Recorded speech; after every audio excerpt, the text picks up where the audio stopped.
Welcome back. We're on the podcast with Mr. Dennis J. Henson, and he's the author of the incredible book, Real Impact Daily Inspiration, where he talks about forming a single new habit that could have a real impact on your life and the lives of your loved ones. Now, Dennis initially made his mark in the real estate investment world. He founded Vanguard Marketing and Investments, but more recently, he has dedicated much of his time to a broader focus of helping people develop the mindset and habits for success. And his book that we mentioned is called Real Impact Daily Inspiration. You can find it at realimpactbook.com. So, Dennis, glad to be speaking with you.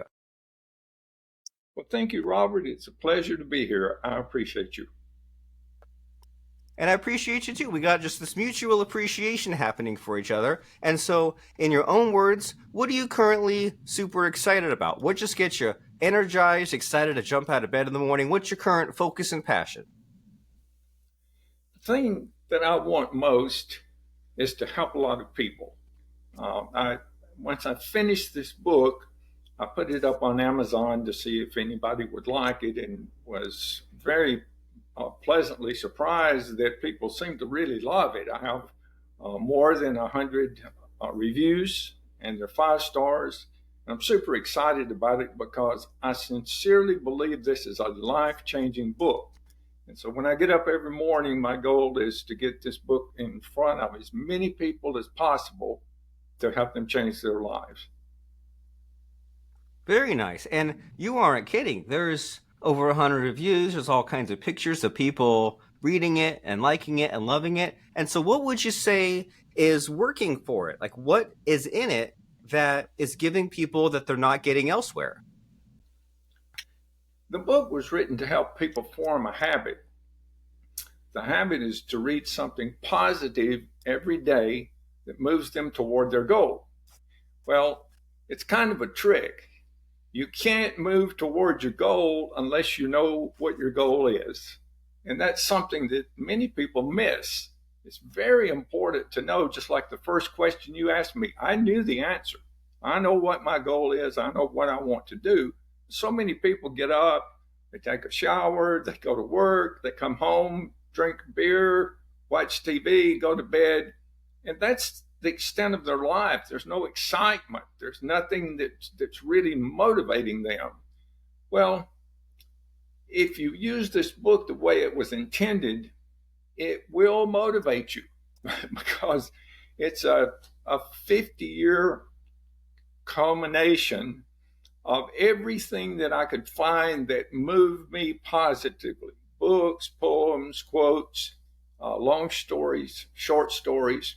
And it lets people form a habit because everybody's really busy. And it's hard to form a new habit because you just don't have time. Everybody's time is limited because nature does not allow vacuums. So your time's always going to be taken up, all of it. So the book was put together in such a way so that if you have 5 minutes, you can read a poem. If you have 30 minutes, you can read a long story.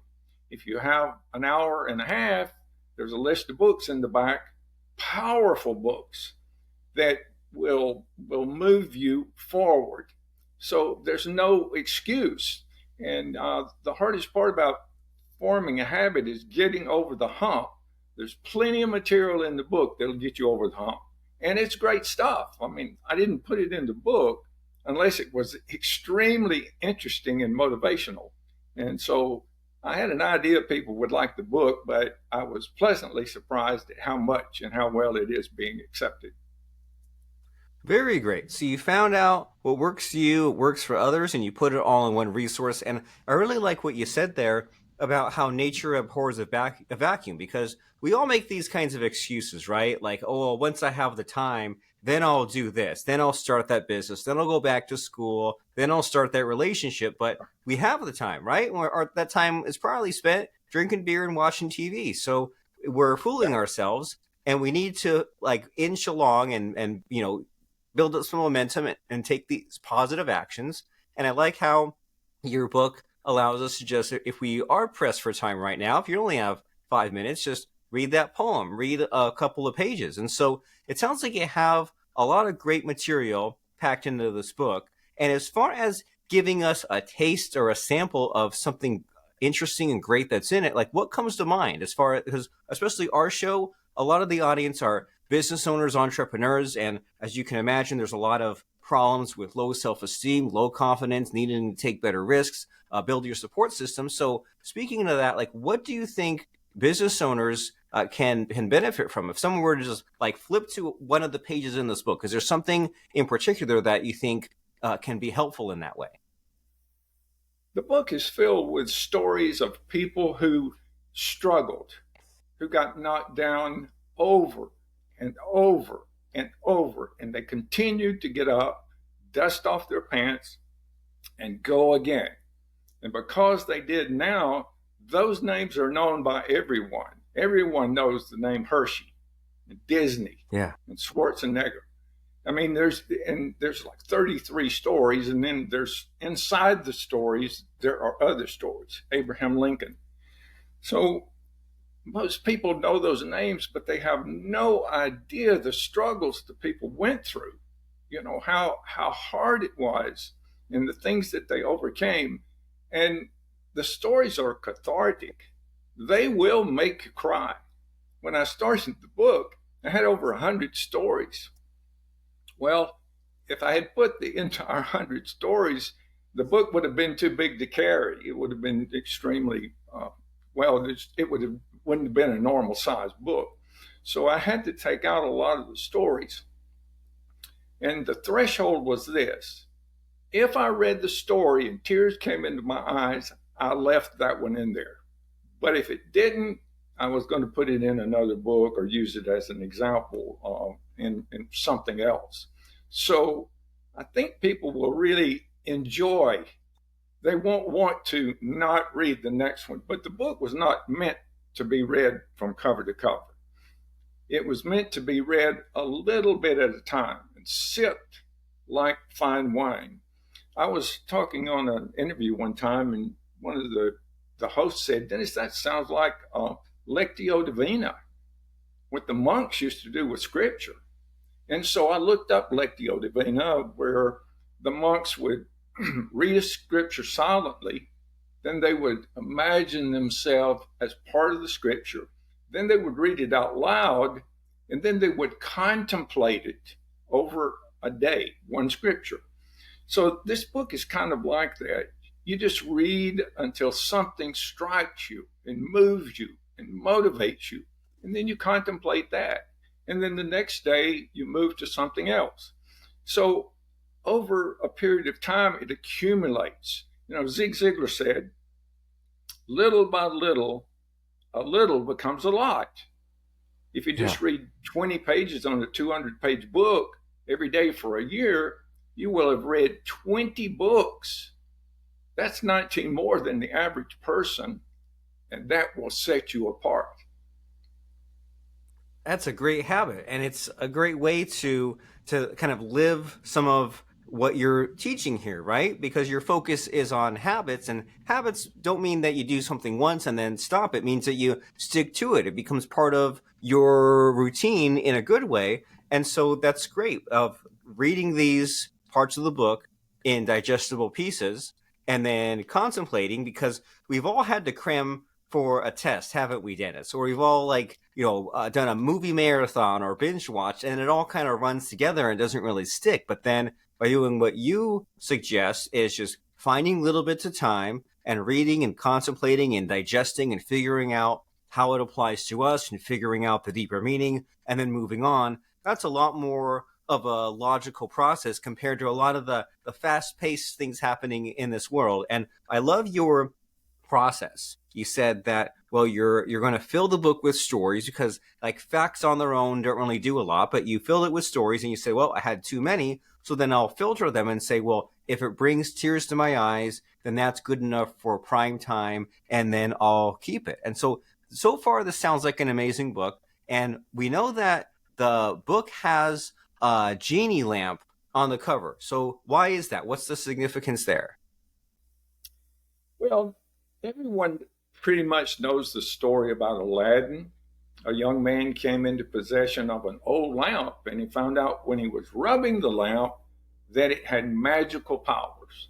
that Genie would come out and grant his wishes. I think he gave him 3 wishes.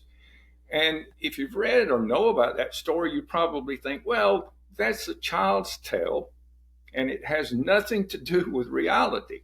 And that's what I thought too. But the truth is, there's some hidden wisdom in that story. First of all, the genie said, "What do you want?" Aladdin had to decide what he wanted. And if people don't know what they want, they're kind of like a boat in the water without a rudder. It's going and it can go fast and you can work hard, but it may not be going anywhere in particular. So it's very important that you know what you want. But if you go to realimpactbook.com, up in the left-hand corner, right at the top, it says The Mystery of the Lamp.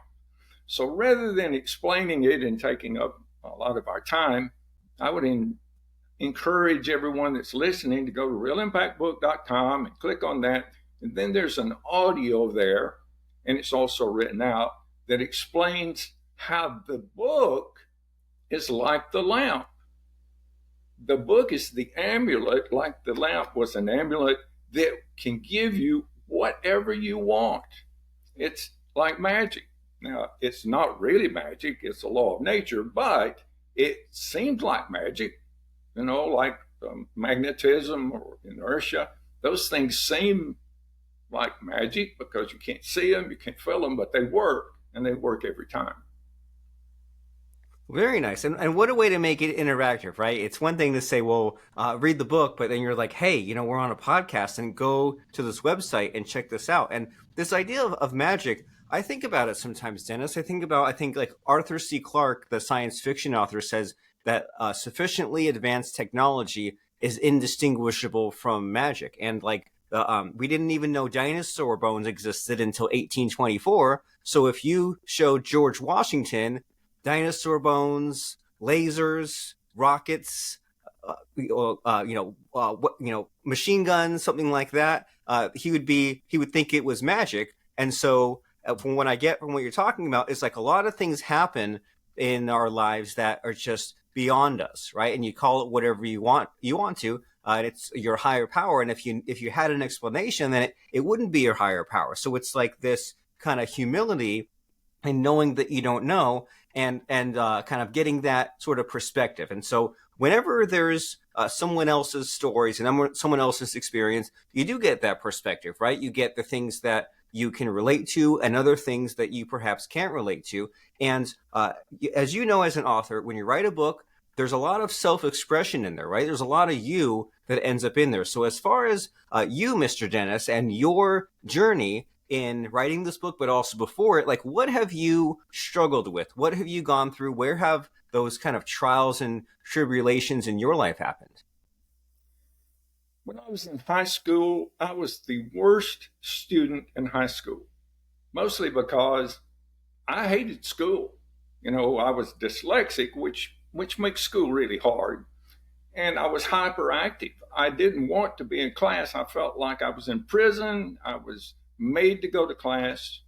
I almost failed the 9th grade. The teacher had to call my mother in and say, Dennis don't take his books home. He don't do his homework. He's failing the 9th grade. If he doesn't change, they're going to hold him. He's probably going to quit. So the only thing I liked about school was the band. And so one day I went to school and they said, well, we want everybody to come to the auditorium because we have a little treat. I thought, oh, that's great. I don't have to go to class. We get to go to the auditorium. So when we got there, there was a college band up on the stage.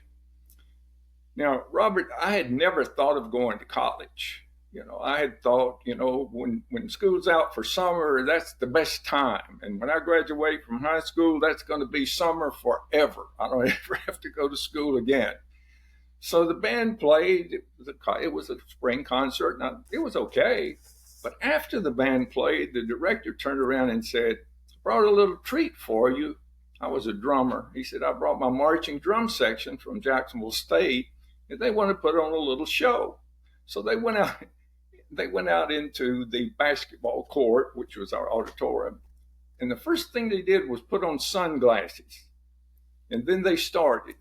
I don't know if you ever saw the movie Drumline from the Yeah. 90s or 2000s, where those guys were just doing some amazing stuff with drums. Well, this was in the 60s. They were 30 years ahead of their time. When I saw that, my mind exploded. I thought, oh my God, I have got to be part of that drum section. So I went to my band director, and I said, Mr. Bishop, I got to be part of that drum section. What have I got to do? And he laughed and he said, well, you got to go to college. And then he said, with your grades, they're never going to let you in college. And I said, well, if I change my grades, do you think I can get in that drum section? And he says, well, that's the first step. All right, I was making D's and F's. And the D's were because they were sorry for me, okay? I changed those D's and F's to A's and B's. 3 years later, I was accepted into Jacksonville State University. And I became a part of the drum section, and I became the section leader of the drum section, which was no easy task. But if you have a burning desire to do something, nothing can stop you. If your burning desire is hot enough, and that's what the stories tell you in the book, you see people and you think, well, why don't they just quit? Because things just keep going bad and bad and bad, and then to worse, and they just don't quit. And then they become Walt Disney. So, Right. it just goes to prove there's something to that. I'm writing a book called The 7 Secrets of Success, which kind of leads you through that story that I just told you. And I'm writing another book called The Laws of Nature, which all of this kind of fits together, and there's a process to getting what you want. And it seems like it. And I think that people need to hear this, right? People need help. And I love the concept of the burning desire and of going from aimless, directionless, pessimistic, negative, and then seeing one thing and being like, ooh, I want that. And then Right. looking into it and saying, well, in order to get to that goal, there's a lot of uncomfortableness, unpleasantness, a lot of hard work between point A and point B. But I want the thing at the end that I'm willing to put up with the delayed gratification. And so, but it's many times it's easier said than done, isn't it? And we know that people need to have goals and revisit their goals and find the time and not come up with excuses. But as far as all the various tools in the toolbox, when someone finds that burning desire and they're in pursuit of it, is there like one technique above all others that you think works better than anything else? Is there like, I mean, I know there's a lot to it, but is there like a number one first step or a number one low hanging fruit for someone to begin their path towards success? When I moved to Texas 30 years ago, I started investing in real estate here because it was very fertile ground. There was lots of houses in Texas, and there wasn't a real estate investing group close by. There was one in Dallas and one in Fort Worth, but the Metroplex is big. I mean, I have a meeting next week in Fort Worth. It's going to take me an hour and a half to get there. That's about where the meeting was. And if the traffic's bad, it may take 2 hours to get there. So I thought, man, I wish there was a real estate investor group here in Arlington. And then I thought, why don't I start one? And I did. It became very successful. And I started teaching classes. So if I wanted to learn about short sales or subject to or private money, I would say, I'm going to teach a class on it. So it gave me a month to learn enough about it to teach the class. And I became much more knowledgeable about real estate. So one day, one of the members came up to me and said, Dennis, you're so successful at investing in real estate. I'm going to retire in about 3 weeks, and I'm going to let you mentor me. I'm going to pay you to mentor me. And I said, Mike, I don't have time. I'm not interested. I don't want to be a mentor. And he said, well, you didn't understand what I said. He said, I said, I'm retiring and you're going to mentor me. Let's go out to lunch and we'll talk about it. So I told my wife right before I left, I'm not going to teach Mike. I don't have time. I'm not interested. So we went out and ate. After we finished, he reached into his pocket, pulled out his checkbook, and he handed it to me and said, "Here, fill this out." And I looked at him and I said, "Do you mean the amount?" And he said, "Yes." So I laughed. I thought, okay, I'll put an amount here that Mike won't pay. No one would pay. And so I wrote it and I handed it to him. And without even looking, he tore the check out, signed it, and handed it back to me. That's when I started teaching. I started teaching real estate. So over the next 15 years, I had over 400 students, and they were really successful. So much so that I got invited to speak all over the country. I even spoke in some other countries. And I was on a podcast one day, back when podcasts were first getting started. And the host asked me, he said, "Dennis, why are your students so successful?" And I said, "Well, I haven't changed their habits. If they can form the habit of success, the success habits, they will become successful." And then he said, "Well, what's the number one habit?" Which is what you just asked me. And Right. I said, "Well, have them form the habit of reading something positive every day that leads them toward their goal." So after that podcast was over, I thought, man, that was a great answer. Wouldn't it be great if there was some kind of a tool to help people form that habit? That's when it hit me. I'd been collecting books, short stories, poems, quotes, and long stories for 50 years. I started in 1975. I said, well, I can just put these together and I'll have a book. And in 2 months, I'll have a book for my students. I can offer it when I'm speaking and so forth. 6 years later, the book was finished. And that's the book we're talking about, Real Impact Daily Inspiration. And you're right, it does have a lamp on the front of it. So I hope that answered that question. Yeah, and the answer is that if someone's looking to enjoy success, and if they're looking to accomplish all of these things that you've been discussing in these stories, they need to pick up a copy of Real Impact Daily Inspiration. That way they can make, even if they say, well, I've got all these bad habits, right? I've got a whole list of things I need to undo and redo. Well, the very first step is get this book and just start with that simple habit of just reading through a couple of pages every day and seeing what comes out into through your subconscious, right? If you want more money, nicer car, better relationships, something you want to accomplish, you want to become something or someone, then this book is your ticket to do it. And so as far as some next steps here, right? We're on a podcast, and you've been on podcasting since the beginning. And you know that podcast is all about giving people a little bit of a taste, a sample, right? We're not doing one of those courses, those classes that you're doing. We're just getting people excited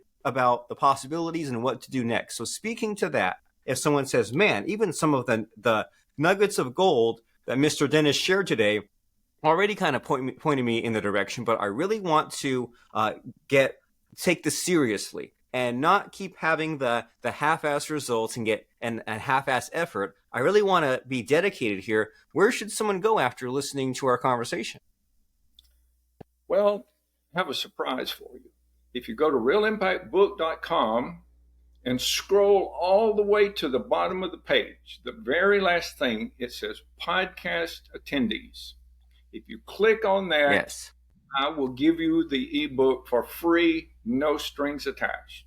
You put your name and email, and the download is instantaneous. It's like that. You don't have to wait till it's emailed to you. It's instant. And then you can take that book and form the habit.